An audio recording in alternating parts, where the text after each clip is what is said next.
Sir ఇంకొక విషయం ఏంటంటే ఇప్పుడు చిన్న చిన్న హీరో, పెద్ద హీరో అని తేడా లేకుండా అందరూ గూడా పాన్ ఇండియా సినిమా కోసం ట్రై చేస్తున్నారు. అంటే ఒక సినిమాని ఒకప్పుడు సినిమా అంటే ఆంధ్ర, తెలంగాణ. ఇప్పుడు సినిమా అంటే ముంబై, ఢిల్లీ, మహారాష్ట్ర, గుజరాత్‌లో కూడా రిలీజ్ చేస్తున్నారు. అన్ని లాంగ్వేజ్‌లో తెలుగు, తమిళ్, మలయాళం, కన్నడ అన్నిట్లోను.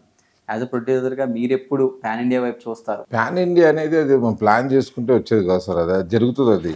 ఒక సినిమా ఒక హిట్ సినిమా అంటే మనం ప్లాన్ చేసుకుంటే ఒక కథను నమ్ముకొని ముందుకు వెళ్తాం. ఆ కథ తీసుకెళ్తాది పాన్ ఇండియా సినిమానా ఏదా అనేది. మనం ప్లాన్ చేసుకొని ఏముంది అన్ని మా సినిమాలు కూడా హిందీలో డబ్బింగ్ అవుతుంటాయి. అవన్నీ అన్ని రోజులు చూస్తుంటారు.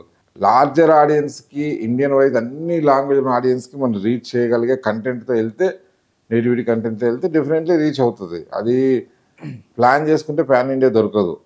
డెఫినెట్లీ అది ఫ్లోలో ఒక కథను బట్టి ఆ కథనే తీసుకెళ్తుంది. మన కాంతార సినిమా ఉన్నది, అది వాళ్ళు మొదలుపెట్టిన పాన్ ఇండియా అనుకోలే, అది రిలీజ్ అయినా పాన్ ఇండియా అయింది. వాళ్ళ ఒక మంచి కథ, వాళ్ళ నేటివిటీలో ఉన్న ఒక డివోషనల్ స్టోరీ, దాన్ని చాలా అద్భుతంగా చాలా పవిత్రంగా తీశారు వాళ్ళు. ఆ తర్వాత తెలుగులో హిట్ అయింది, ఆ తర్వాత హిందీలో హిట్ అయింది, ఆ తర్వాత పాన్ ఇండియా అయింది. అలాగే ఇండియా లెవెల్లో తెలిసిన ఆర్టిస్ట్ హీరోలు దొరికినప్పుడు, ఇండియా లెవెల్లో తెలిసిన హీరో దొరికినప్పుడు ఆయనతో ఫస్ట్ నుంచి అన్ని భాషల్లో డబ్ చేసి రిలీజ్ చేస్తారు. కాబట్టి ఆ కథను బట్టే ఉంటుంది అది. సార్ ప్రొడ్యూసర్‌గా మీ జర్నీ ఎలా స్టార్ట్ అయింది సార్ ఫిల్మ్ ఇండస్ట్రీలో?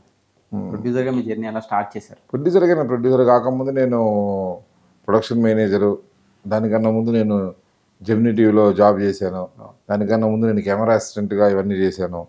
అట్లా సినిమా మీద ప్యాషన్తో ఫిల్మ్ నగర్కి రావడం, కెమెరా అసిస్టెంట్గా, ప్రొడక్షన్ మేనేజర్గా అలా చేస్తూ ఆ తర్వాత ప్రొడ్యూసర్ అవ్వడం జరిగింది. 2006లో టాటా బిర్లా మధ్యలో సినిమాతో ప్రొడ్యూసర్ అవ్వడం జరిగింది.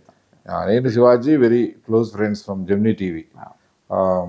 ఇద్దరం తను అప్పటి నుంచి జర్నీ స్టార్ట్ అయ్యి తన హీరో అయిన తర్వాత తనతో పాటు జర్నీ, తను మంచి పొజిషన్లో ఉన్నప్పుడు నన్ను ప్రొడ్యూసర్గా చేసి టాటా బిర్లా చేశారు. అప్పుడు ఆ సినిమా ఫస్ట్ సినిమానే పెద్ద హిట్ అయింది.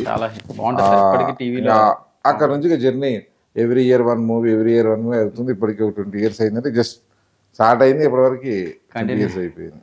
సార్ ఇండస్ట్రీలో యాజ్ ఎ ప్రొడ్యూసర్గా మీకు ప్రొడ్యూసర్స్లో ఎవరు సార్ బాగా క్లోజ్?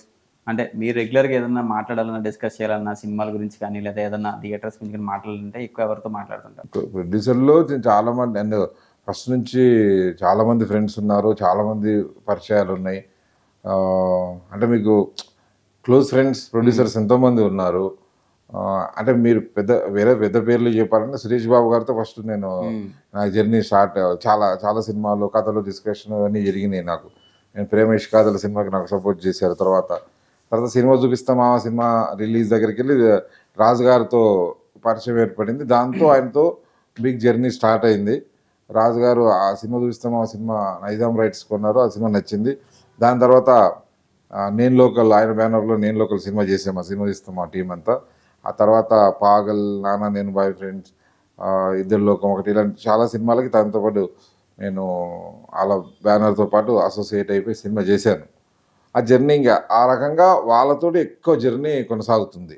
స్టిల్ ఆల్సో వాళ్ళు ఎస్విసి దిల్రాజు గారు, శిరీష్ గారితో జర్నీ కొనసాగుతుంది. సార్ ఇప్పుడు యాక్చువల్గా నా చిన్నప్పుడు నేను ఎప్పుడైనా మూవీ మ్యాగజైన్స్లో చదువుకున్నప్పుడు మెగాస్టార్ చిరంజీవి గారు ₹1,00,00,000 రెమ్యునరేషన్ తీసుకున్నారంటే ఇట్లా చూసేవాళ్ళం అనమాట. అమితాబ్ బచ్చన్ గారు 1,50,00,000 తీసుకున్నారంటే. సో ఇప్పుడు ఎక్కువ వినబడుతున్న మాట ఏంటంటే మన హీరోలు 200 కోట్లు 300 కోట్ల రెమ్యునరేషన్ తీసుకునే రేంజ్కి వెళ్ళిపోయారు. ఇది ఎంతవరకు కరెక్ట్ అంటారు సార్? అది ప్రొడ్యూసర్గా బర్డెన్ అవుతుందంటారా? అది మార్కెట్ను బట్టిస్తారండి. ఎవరు అట్లా మనం బయట అనుకోవడం ఉంటుంది. ఎవరు ఏ హీరో అయినా సరే వాళ్ళ మార్కెట్, మరి కొత్త హీరో కడితే ఎవరు కదండి, వాళ్ళ మార్కెట్ని బట్టి ఆ ప్రొడ్యూసర్ వాళ్ళకి ఎంపికబుల్ అవుతుంది, దీనివల్ల క్యాలిక్యులేషన్స్ కుదురుతాయి అనుకుంటేనే మాట్లాడుకొని చేస్తారు. రైట్లే, వాళ్ళవి మార్కెట్ అవుతున్నప్పుడు వాళ్ళ కోట్ చేయడం తప్పేం లేదు. ఎప్పుడు అదే ఉండదు కదా. కొన్ని కోట్ల మంది ప్రయత్నాలు చేస్తే కొన్ని లక్షల మంది దగ్గరికి వస్తే కొన్ని వేల మందికి దగ్గరికి వచ్చే అవకాశం ఇండస్ట్రీలో. దాంట్లో ఎంతోమంది ప్రయత్నాలు చేయంగా వీళ్ళ మీద ఒకరో ఇద్దరు ముగ్గురు కొన్ని అవకాశాలు వస్తాయి. స్టార్ పొజిషన్కి వెళ్ళడానికి ఎంతోమంది ప్రయత్నాలు చేస్తే అలా ఆ స్టార్ పొజిషన్కి వెళ్ళినప్పుడు ఎవరైనా ఎన్ని సక్సెస్ఫుల్ అయిన డైరెక్టర్ అవ్వచ్చు, చిన్న ఆర్టిస్ట్ అవ్వచ్చు, మామూలుగా మన పక్కనే ఉండేవాడు ఈరోజు ఇంత అడుగుతున్నాడంటే అడగడతాడు. అదే జరుగుతుంది ఇండస్ట్రీలో.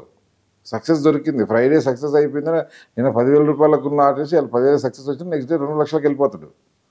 ఆటోమేటిక్గా జరుగుతాయి అవి ఇక్కడే జరుగుతాయి. కాబట్టి వాడికి అవకాశం వచ్చింది, సక్సెస్ వచ్చినప్పుడు అడగడంలో తప్పేం లేదు. ఆ ప్రొడ్యూసర్ అనేవాళ్ళు అది ఎమికబుల్ మనకు ఎకనామికల్గా మనకు కరెక్ట్ అవుతుందా లేదా కనుక్కొని ఎంతవరకు వెళ్ళాలి అనేది ఆ నిర్మాత తీసుకున్న డిసిషన్. కాబట్టి నిర్మాతదే దీంట్లో ఏదైనా సరే డిసిషన్ ఉండేది. కాబట్టి దానికి తప్పేం లేదు.